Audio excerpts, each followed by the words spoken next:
Bang Tuo Mingxin ada masalah. Senarai peti besi salah yang sepatutnya dah diambil. Peti besi yang perlu dihantar ke kilang besi buruk masih ada. Bang nak simpan. Dan peti besi pelanggan yang masih guna dah dihantar ke kilang besi buruk. Oh, celaka.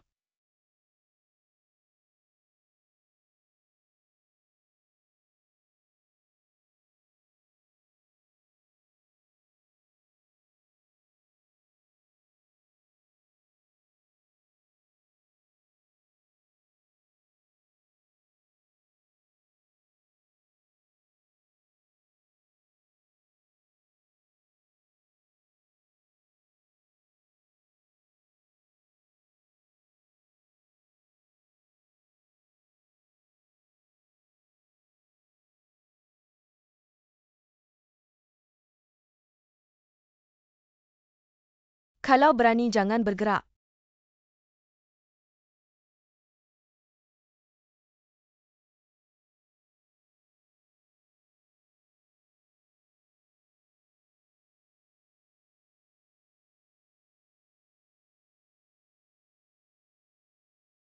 Kak Ding rosakan kereta kau.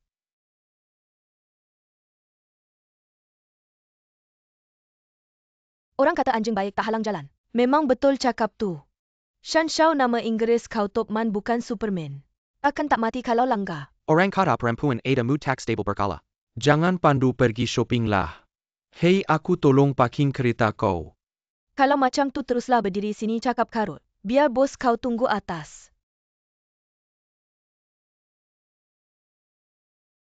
Wah Kak Ding suka sangat nak lawan cakap.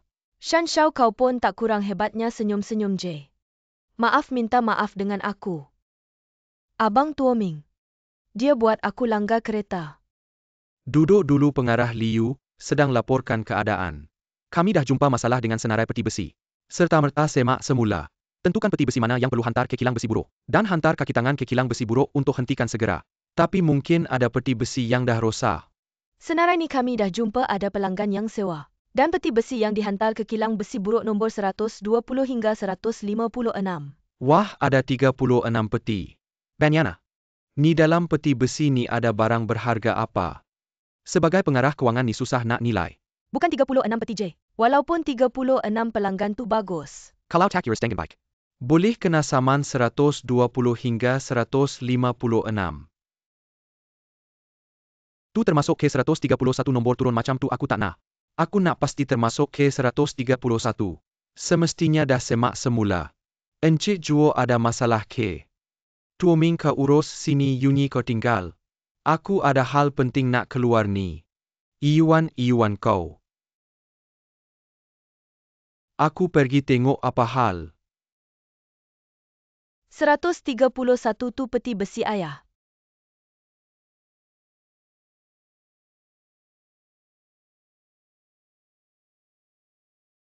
Encik Juo macam mana rundingan macam mana? Ya macam mana rundingan ni bos? Encik Chen dia kata nak 5 juta RM. 500 juta yen weh. Kamu surah kami berhenti kerja. Nak cari peti besi balik kerugian kami besarlah. Saya tanya kau besi buruk berapa harga 1 tan? Peti besi kamu dari Wan Jie mahal sangat. Mana boleh anggap sebagai besi buruk? Macam ambil kesempatan dalam kesempitan. Encik Chen peti besi ini. Penting untuk ban dan pelanggan kami. Harga boleh dirunding. Encik Juo saya kenal kau weh. Kamu buat bisnes besar jangan kedekut sangat.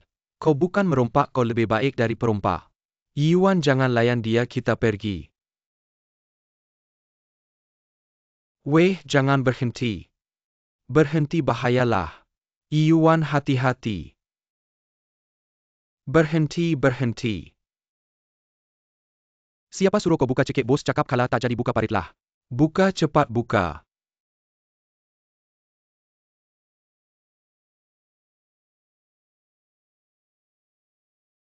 Iwan naik sini Iwan naik. Naik cepat naik tak ada duit. Tak ada duit cepat naik. Naik tak ada duit. Cepat naik Iwan. Naik Iwan. Naik cepat naik. Encik Juo saya beritahu kau. Ban hanya jual peti besi kosong barang dalam masih milik ban. Kalau kau sentuh barang dalam walau sedikit saya bukan saja saman kau curi. Tapi juga saman kau masuk penjara.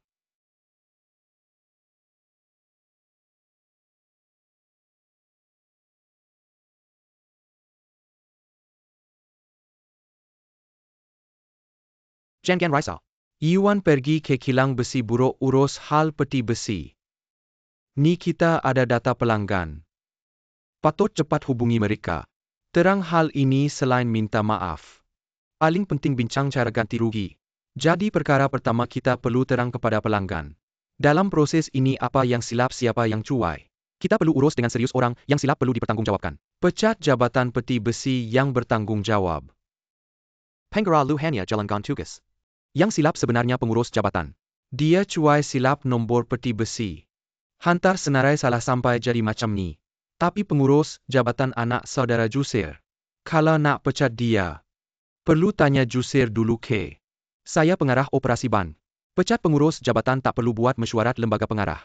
Hai, saya rasa pelanggan tidak akan berminat tahu siapa yang kita pecat. Mereka hanya akan peduli kerugian mereka. Saya rasa yang paling penting Adalah sekarang bagaimana membuat mereka yakin dengan Wan Ji. Okey Ceding. Anda adalah penggara jabatan komunikasi.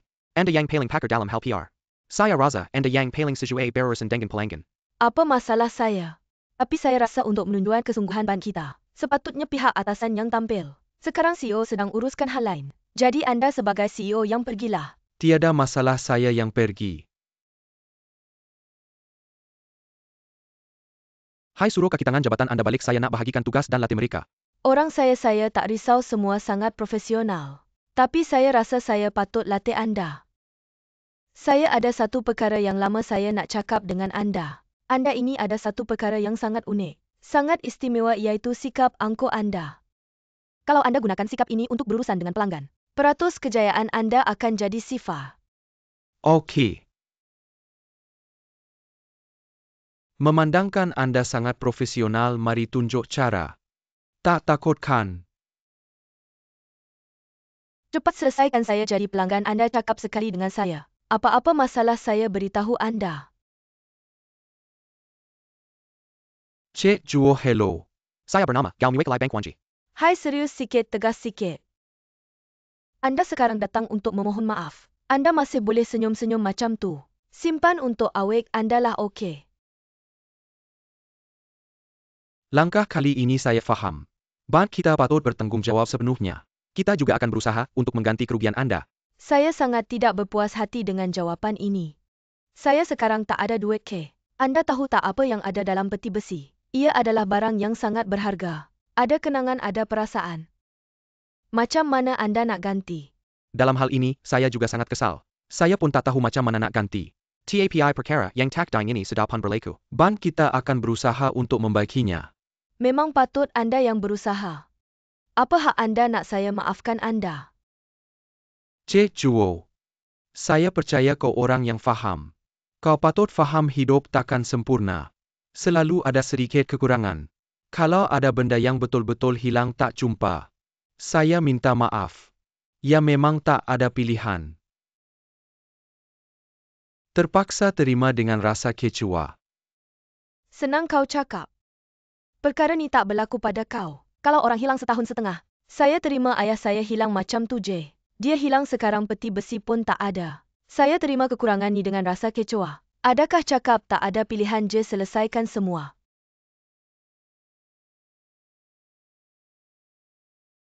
Maaf. Rasanya kali ni betul-betul buat kau marah. Tak payah minta maaf. Ini sebagai ganti kereta saya.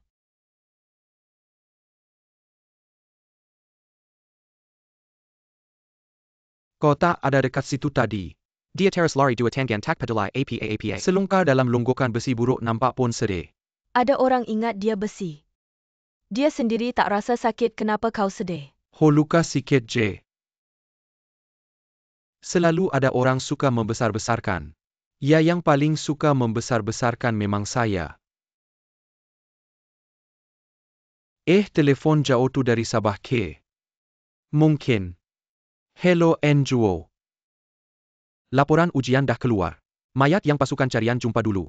Bukan mayat Enjuo tua maksudnya. Enjuo tua masih belum pasti hidup atau mati, saya tahu. Kalau ada berita baru tolong beritahu saya. Sebenarnya sidahan si Tengah, NI di tempat kejadian Enjuo tua. Kawasan yang boleh dicari. Kami dah habiskan tenaga dan sumber dah cari semua. Terus terang harapan untuk keajaiban sangat tipis. Saya faham tapi saya harap kau cuba sedaya upaya. Mungkin ada keajaiban. Bukan saya tak nak untung tapi dengar dulu. Semasa kemalangan kereta, Juo tua paling mungkin jatuh ke sungai. Hanyut ke laut. Kalau macam tu pun boleh jumpa ini bukan keajaiban. Tapi mukjizat jadi. Patutkah kau pertimbangkan untuk hentikan carian? Saya akan pertimbangkan.